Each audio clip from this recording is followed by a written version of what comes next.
In the dead of night, the usual stillness of the Los Angeles suburbs was shattered by an ominous presence as death moved like a shadow through the streets. It prowled silently, unseen but felt, an almost eerie force lurking in every darkened corner, seeping into the hearts of those who dared to remain awake. Each creak, each whisper of wind, became a reminder that something unseen, yet undeniably real, was lurking just out of sight, waiting for its moment. Even now, as you lock your doors and peer into the night, his shadow lurks in the deepest recesses of your mind, refusing to let go. Los Angeles, the city of angels, was a beacon of hope and dreams until the first scream pierced the stillness of the night. Carol Morrison's neighbors described her as a quiet woman, always polite and unassuming. That made her murder more baffling. She was found with her throat slit and eyes wide open, frozen in a last moment of utter terror. No signs of a struggle, no reason to suspect foul play, but her home had become a blood-soaked tomb. At the same time, across the sprawling suburbs of Los Angeles, an elderly couple, the Thompsons, were discovered in their beds, brutally slain. The wife was strangled, her face contorted in silent agony. Her husband lay beside her, his head beaten to a pulp. The horrific scene was not for the faint of heart. How did the intruder enter? How did the intruder escape? The media called him the Night Stalker. By day, Richard Ramirez was just another drifter. By night, he became a predator, slipping unnoticed into homes, leaving only death behind. He believed unseen forces guided him as he stalked Los Angeles. The headlines screamed terror. "The Night Stalker strikes again," they read, each article more gruesome than the last. Los Angeles was suspended in a state of perpetual fear. Homes that were once sanctuaries became potential hunting grounds. Richard Ramirez's methods were disturbingly varied: bludgeoning, stabbing, shooting, always with a particular sadistic flair. His victims ranged from the young to the elderly, skipping over social and racial barriers. The randomness magnified the horror. No one felt safe. Detective Frank Salerno and Gil Carrillo were at the front lines of this horror. They were seasoned detectives, but nothing prepared them for the malevolence of the Night Stalker. They pored over grisly crime scenes, scrutinizing every broken window, every blood spatter, every eerie pentagram scrawled in blood. Yet they remained one step behind, chasing the shadow of a man who seemed to relish their futile attempts. Richard Ramirez grew bolder. The media frenzy fueled his sense of invincibility. News anchors and newspapers couldn't help but make him a grim celebrity. The Night Stalker, they called him, a name dripping in fear and dread. And Ramirez?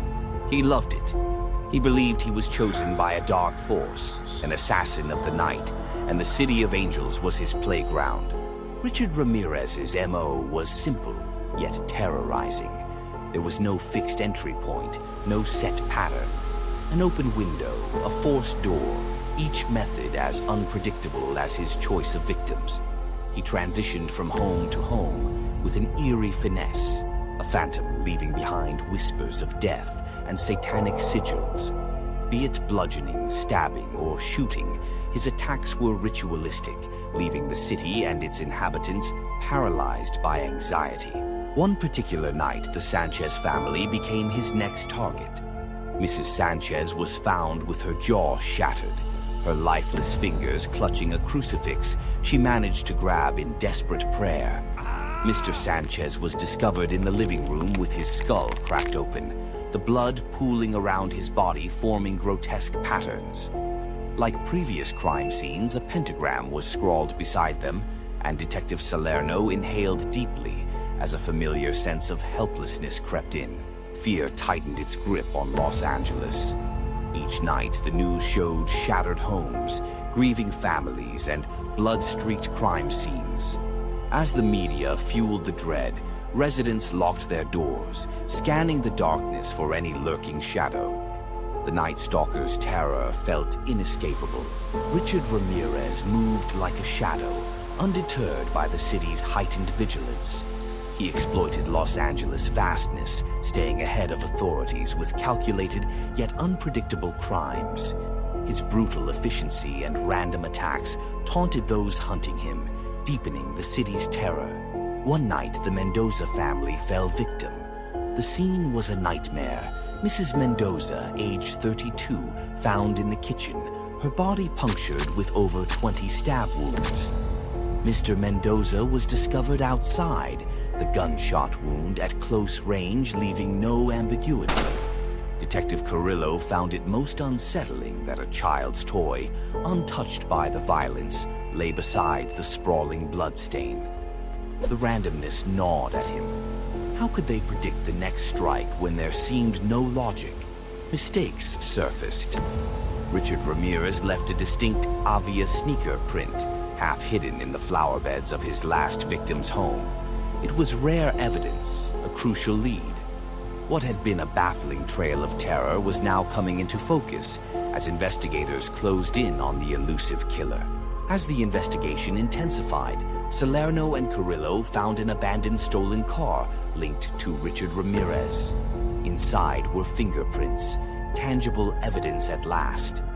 This breakthrough identified Ramirez, a drifter with a dark past, as the killer. The case was finally coming together, bringing them closer to capturing the figure terrorizing Los Angeles. As awareness spread, Richard Ramirez felt the walls closing in.